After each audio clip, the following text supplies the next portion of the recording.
Up in the plot balsams, above the little town of Hazelwood, sits North Eagle Nest Mountain, the very spot where on July 24th, 1900, S.C. Scatterwait opened the Eagle Nest Hotel. With 40 luxurious rooms and access to nearby sulfur springs, the hotel became a refuge for hay fever sufferers, a glamorous escape with healing waters and cool mountain air. But not everything on the mountain was so refined. Visitors soon began whispering about a creature in the woods, Boojum. Locals said he was over 8 feet tall, covered in shaggy gray hair except for his face, which looked almost human. Gentle, yes, but strange. People spotted him on cliffs at dusk or heard his hollering echo through the trees at night. Boojum had two passions: precious gemstones hidden in the western North Carolina mountains and pretty girls. He was known to collect jewels in old liquor jugs, burying them deep in caves he kept secret.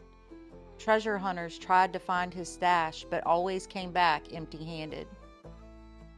As for the ladies, Boojum was a notorious peeping Tom.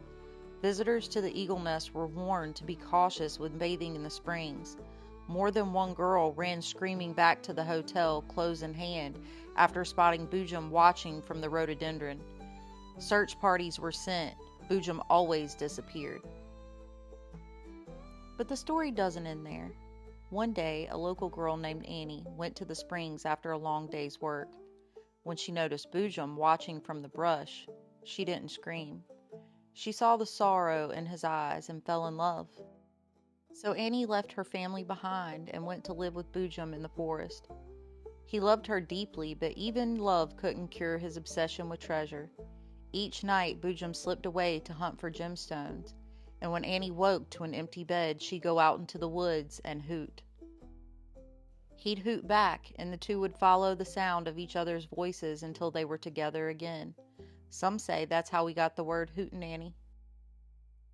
The Eagle Nest Hotel burned down in 1918, but the legend lived on. People still report sightings, and they still hear things in the night. And in Haywood County, they say Boojum and Annie's love lives on. It echoes through the trees, and it can be seen in the faces of their children, who still wander the plot balsams.